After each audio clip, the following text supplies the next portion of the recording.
Hello students, मैं नवीन Kumar online video lecture में आपका स्वागत करता हूं। स्टूडेंट्स, आज हम आपको हाइड्रोलिक एंड न्यूमेटिक्स सब्जेक्ट में डायनेमिक विस्कोसिटी और काइनेमेटिक विस्कोसिटी से संबंधित न्यूमेरिकल कराने जा रहे हैं।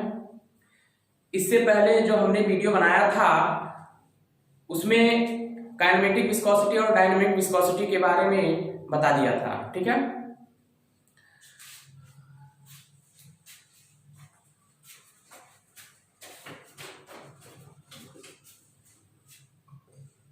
क्वेश्चन है किसी द्रव की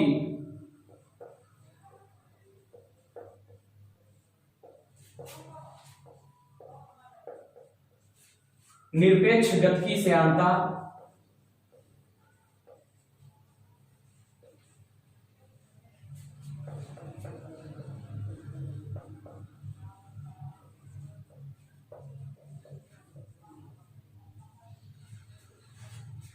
सिक्स स्ट्रोक्स है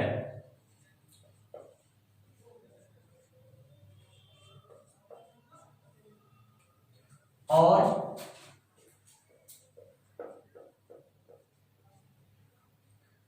उसका विशिष्ट गुरुत्व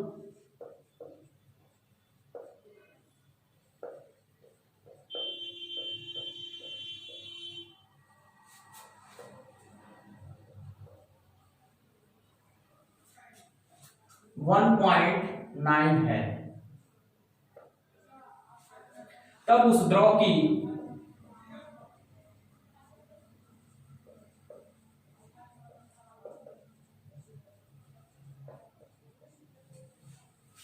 श्यानता ज्ञात कीजिए।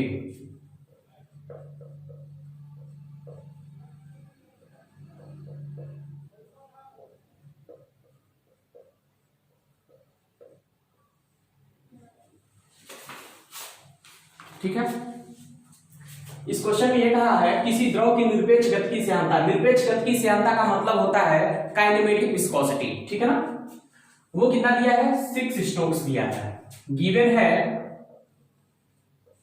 काइनेमेटिक विस्कोसिटी मतलब न्यू, ये दिया है 6 स्ट्रोक्स। ठीक है, ये किसके इक्वल होता है? अगर हम इसको मीटर स्क्वायर सेकेंड में कन्वर्ट करते हैं तो 6 इंटू 10⁻⁻4 मीटर स्क्वायर पर सेकेंड हो जाएगा। ठीक है, और क्या दिया है? और उसका विशिष्ट गुरुत्व मतलब स्पेसिफिक ग्रेविटी दिया है। स्पेसिफिक ग्रेविटी जो दिया है वो है 1.9।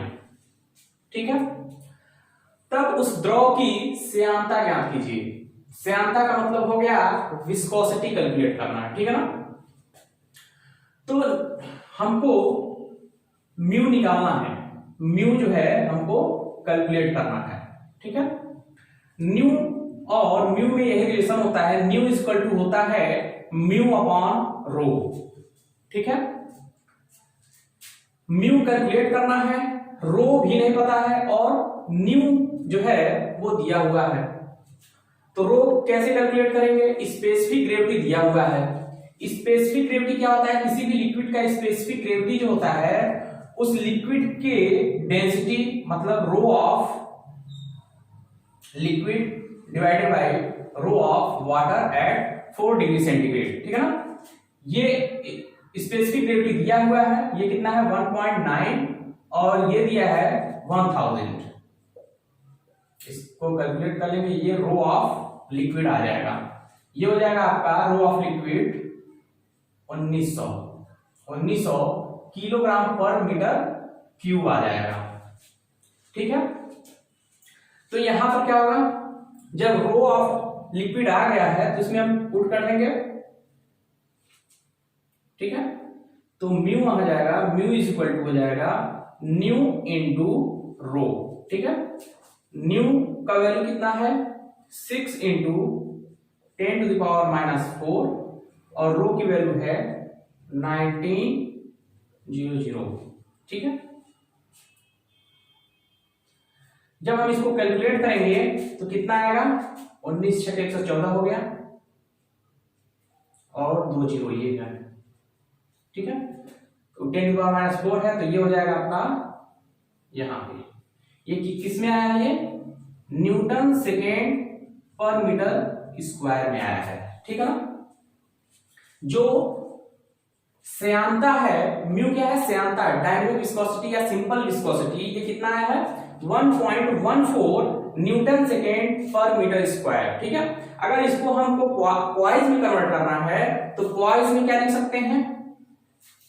1.14 इंटू 10, 10 का मल्टीप्लाई कर देंगे तो ये आ जाएगा आपका 114 क्वाइज, ठीक है।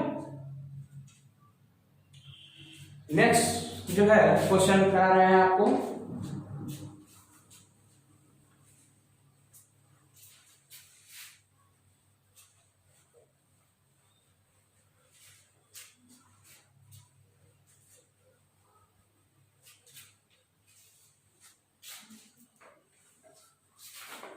दूसरा क्वेश्चन है, यदि किसी तरल की श्यानता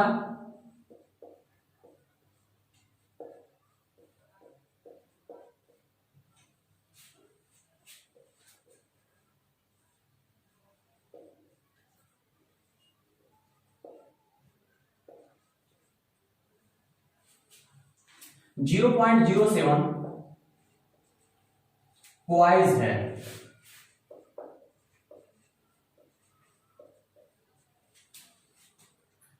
और निरपेक्ष गति की श्यानता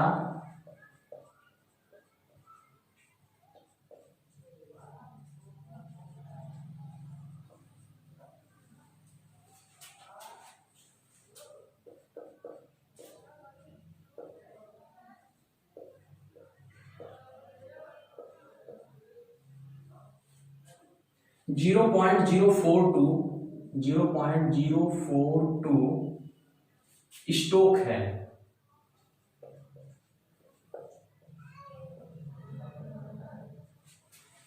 तब उस तरल की आपेक्षिक गुरुत्व ज्ञात कीजिए। तब उस तरल की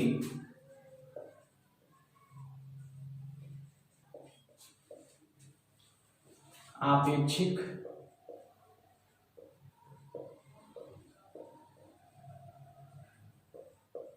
गुरुत्व ज्ञात कीजिए।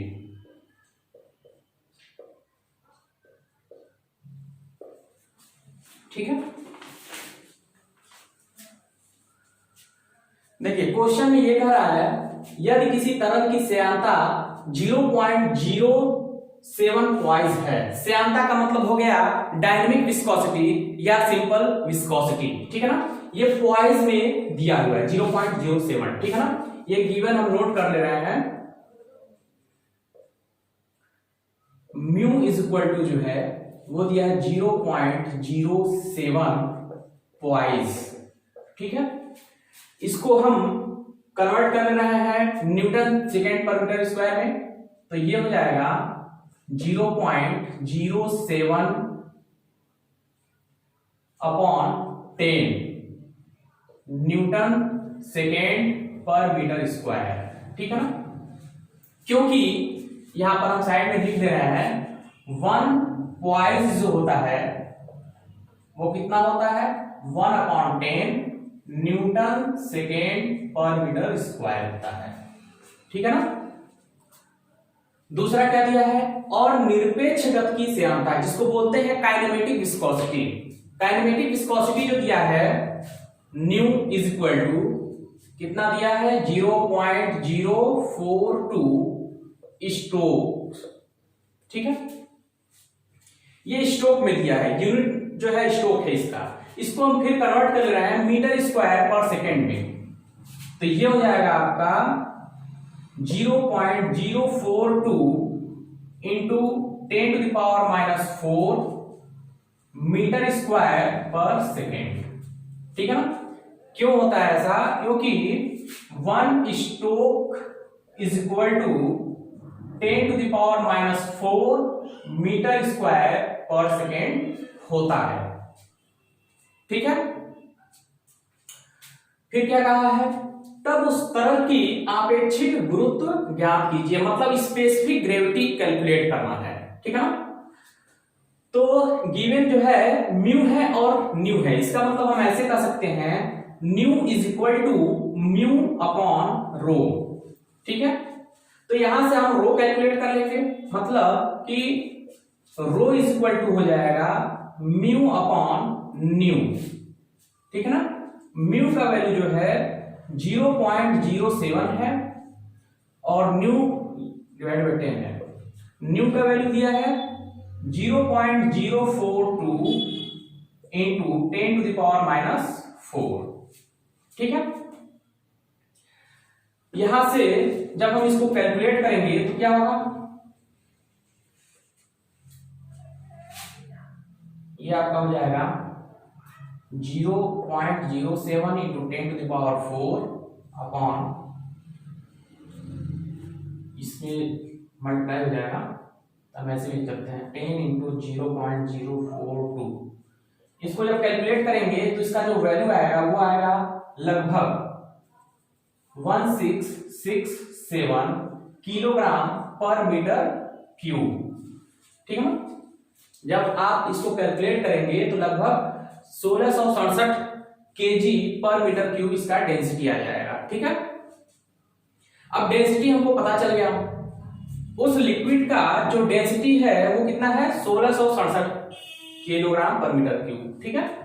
अब हमको कैलकुलेट क्या करना है, आपेक्षिक गुरुत्व, specific gravity of that liquid, मतलब specific gravity of that liquid क्या हो जाएगा, उसी लिक्विड का डेंसिटी मतलब 1667 divided by rho of water, ठीक है। स्पेसिफिक ग्रेविटी क्या होता है, जिस लिक्विड का हम स्पेसिफिक ग्रेविटी निकालते हैं उसी लिक्विड का density divided by density of water, ठीक है ना।